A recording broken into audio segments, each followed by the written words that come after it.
मैंने चिल्लाने की कोशिश की तो उन्होंने मेरे मुँह पे हाथ रख दिया। मैंने पैर मारने की कोशिश की बट ये इंसान था ही मेरे ऊपर तो मैं पैर भी नहीं मार पाई। हाथ तो उन्होंने पकड़ ही लिया था। उनको जो करना था तो उन्होंने कर लिया। उनको कपड़े उतारने थे उन्होंने उतार लिए। उनको जो करना था वो पूरी रात वो करते रह गए। ये सुनकर आपको अजीब लग रहा होगा कि आखिर ये लड़की क्या बोल रही है, इसके साथ पूरी रात गलत हुआ, इस तरीके से क्या बोल रही है। लेकिन उससे ज़्यादा अजीब आपको इस लड़के की पूरी सच्चाई और पूरी कहानी जानकर लगेगा। आप सोच में पड़ जाएंगे कि आखिर कोई इंसान जो खुद का रिलेटिव हो वो किसी लड़की के साथ ऐसा कैसे कर सकता है, और आपका रिलेटिव से विश्वास उठ जाएगा। जो आज के समय में हर किसी को अपने रिलेटिव पर बहुत सारा विश्वास है, और उन्हीं के उसी विश्वास के नाते लोग एक दूसरे के यहाँ आते जाते हैं और अपने बच्चों को भी उनके घर पर छोड़ देते हैं। लेकिन ये कहानी आप जब पूरी सुनेंगे तो आपको रिलेटिव से विश्वास उठ जाएगा। उससे पहले आपको ये बता दें कि भारत में प्रतिवर्ष बलात्कार की संख्या बढ़ती जा रही है। यानी कि अगर बात करें कि भारत में प्रतिदिन औसतन 86 बलात्कार होते हैं, जिनमें से अधिकांश बलात्कार रिलेटिव्स ही करते हैं। राष्ट्रीय अपराध रिकॉर्ड ब्यूरो के मुताबिक 96% रिलेटिव ही बलात्कार करते हैं। उसमें भी सबसे बड़ी बात यह है कि लगभग 50% जो सबसे खास रिलेटिव होते हैं, जिनमें आते हैं फूफा, मौसा, जीजा, ये सब आते हैं, 50% इतने खास रिलेटिव्स बलात्कार करते हैं। पहले तो मुझे भी आश्चर्यचकित हुआ इस आंकड़े को देखकर और इस रिपोर्ट को पढ़कर।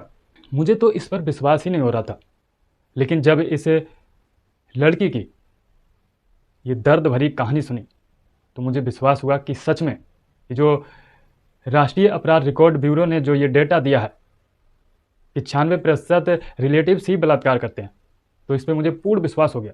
इसलिए आप भी इस लड़की की पूरी कहानी सुनिएगा, आपको समझ में आ जाएगा कि सच में जो रेपिस्ट हैं वो आपके आसपास ही घूमने वाले हैं और आपके अपने करीबी ही होते हैं। तो इस पूरी वारदात को इस पीड़ित लड़की की जुबान से ही सुनिए। नमस्कार, मैं सोहिनी हूँ। मैं वेस्ट बंगाल के एक छोटे से शहर से, रामपुरहाट जिसका नाम है, वहाँ से हूँ। मैं जब 15 साल की थी, तो मेरे साथ ऐसा कुछ हुआ था जिसके बारे में मैं अब खुल के बात कर सकती हूँ। ये इंसान ऐसा था जिनको मैं पिछले 17-18 साल से जानती रहूँगी। मतलब जब मैं 4-5 साल की उम्र की थी, ये मेरे मासी के हस्बैंड हैं। मासी तभी इनको डेट करती थी और मैं मासी के साथ घूमने जाती थी इनके घर पे। इनके साथ मेरा रिश्ता इतना ही मज़बूत था कि मैं इनको कुछ भी बता सकती थी। स्कूल टाइम में इनके साथ बहुत गहरी बातें की है, बॉयफ्रेंड्स को लेके, लव लाइफ़ या फिर स्टडी लाइफ़ लेके। ये मेरे टीचर भी थे, तो इनको पढ़ाई के बारे में भी पता था। तो इनके साथ जो रिश्ता था, वो तो गहरा था ही पहले से, और अभी ये जो छोटी-छोटी चीज़ें शेयर करने लग गई थी, तो वो ट्रस्ट भी बढ़ गया था मेरा इनके साथ।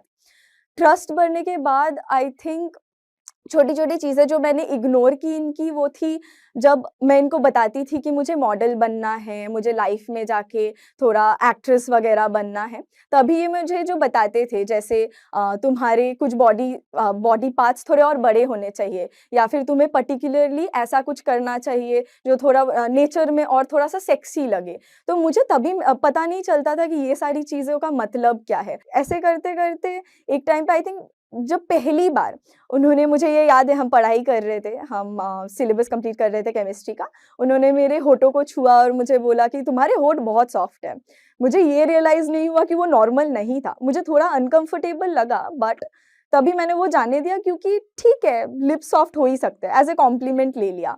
और इनसे जितनी बातें होती थी तो मैंने उसको कॉम्प्लीमेंट ही लिया, मतलब सेकंड थॉट लगाया ही नहीं इस बारे में। तो वैसे करते-करते इंसिडेंट्स बढ़ते गए, जैसे सॉफ्ट लिप्स हो गए, फिर थाइज़ तुम्हारे बहुत अच्छे हैं, थाइज़ थोड़ा और बड़े करोगी तो अच्छे दिखेंगे। तो ये सारी चीज़ें जब वो बोलने लग गए, तभी भी मैंने इग्नोर ही किया। उन्होंने जब होठ छुआ तभी मैंने जाने दिया। फिर से जब उन्होंने थाइज़ छू के बोला कि तुम्हारे थाइज़ और थोड़े बड़े हो सकते थे, मैंने तभी भी जाने दिया। एंड मुझे ऐसा लगता है कि वो सबसे बड़ी गलती थी। वो जो छोटी-सी चीज़ मैंने जाने दी, इग्नोर की, वही छोटी चीज़ बाद में जाके जो बड़ी चीज़ बन गई, उसको मैं अवॉइड नहीं कर पाई। तो हुआ क्या कि पहली बार जब हम लोग एक फैमिली फंक्शन में हम सारी बहनें सोए हुए थे। एक रात को वो आए और मेरे पास में सो गए। मुझे पता नहीं चला कौन साइड में सोया हुआ था क्योंकि मैं बहुत गहरी नींद में थी। कि मुझे बस इतना महसूस हुआ कि किसी ने मेरे पेट पे हाथ रखा। अभी मुझे लगा वो मेरी मासी रहेगी क्योंकि यूजुअली तो मासी पकड़ के सोती थी मुझे। जब तक रियलाइज़ हुआ कि किसी मर्द का हाथ है, तब तक उन्होंने मुझे अपनी तरफ घुमा के उन्होंने मेरे होठों को छूना चालू कर दिया। उन्होंने मुझे किस करने का कोशिश किया, मेरे होठ एकदम सिले हुए थे बट देन उन्होंने फिर भी ट्राई किया। मैं उनका सलाइवा पूरे मुँह पे फ़ील कर पा रही थी। थोड़े टाइम में, थोड़े 2-3 सेकंड में मैंने उनको धक्का दिया तो वो हट भी गए। मुझे पता ही नहीं चला कि ऐसा उन्होंने क्यों किया, मैंने बहुत क्वेश्चन किया। उस रात को मैं बस जगी रही और सोचते रही कि ऐसा क्यों करेगा वो इंसान? बट मुझे फिर भी नहीं पता था कि ये सही था कि गलत। मैं सोचते-सोचते अकेले बैठी हुई थी, तभी ये इंसान मेरे पास आता है, मुझे बोलता है कि तुम ठीक हो? मुझे उन्होंने बहुत अच्छे से पूछा। मुझे लगा अरे ये तो कंसर्न से पूछ रहे हैं, तो मैंने उनको पूछा आपने ऐसा क्यों किया मेरे साथ? गलती थी, क्या थी? ऐसा क्यों करेंगे? तो उन्होंने मुझे बहुत सिंपल आंसर दिया। उन्होंने बोला हीट ऑफ द मोमेंट था, ऐसा करना नहीं चाहिए था तुम्हारे साथ बट हो गया। तो मुझे लगा ठीक है, इंसान गिल्टी है, इंसान सॉरी बोल रहा है, वापस नहीं करेगा ऐसा ही लगा था मुझे भी। तो मैंने जाने दिया और ये थी मेरी दूसरी सबसे बड़ी गलती कि मैंने ये होने के बाद भी किसी को ना बताया और जाने भी दे दिया।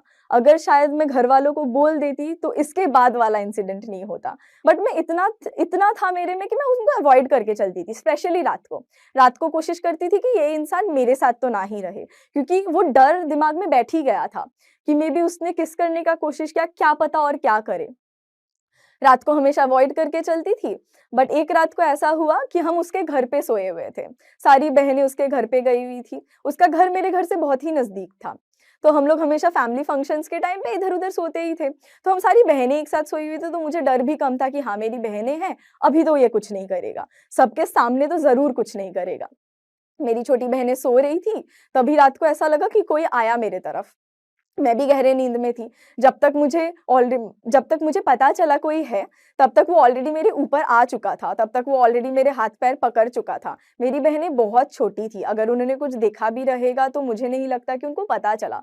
क्योंकि एक तो छोटे बच्चे जब सोते हैं, तो गहरी नींद में सोते हैं और ये इंसान सबसे पहले जो इसने किया जब मैंने चिल्लाने की कोशिश की, तो इन्होंने मेरे मुँह पे हाथ रख दिया और मैं तभी थी एकदम से ही छोटी 15 साल की और ये इंसान मेरे से डबल साइज़ का, मेरे ऐज में पापा के उम्र का इंसान मेरे ऊपर चढ़ के यहाँ पे जो मन किए जा रहा है। एक पॉइंट के बाद शायद जस्ट मेरी बॉडी फ्रीज़ हो गई, मेरे मूवमेंट्स बहुत लिमिटेड हो गए। ये इंसान मेरे ऊपर था। मुझे बस इतना पता था कि मुझे अगर यहाँ से बचना है, तो मुझे चुप रहना ज़रूरी है। जब वो मेरे ऊपर आया, मेरा पहला कोशिश था उनको धक्का मार के हटा देने का, बट वो मैं कर नहीं पाई क्योंकि ये इंसान मेरे से बहुत बड़ा था, ऐज में भी और साइज़ में भी। मैंने चिल्लाने की कोशिश की, तो उन्होंने मेरे मुँह पे हाथ रख दिया।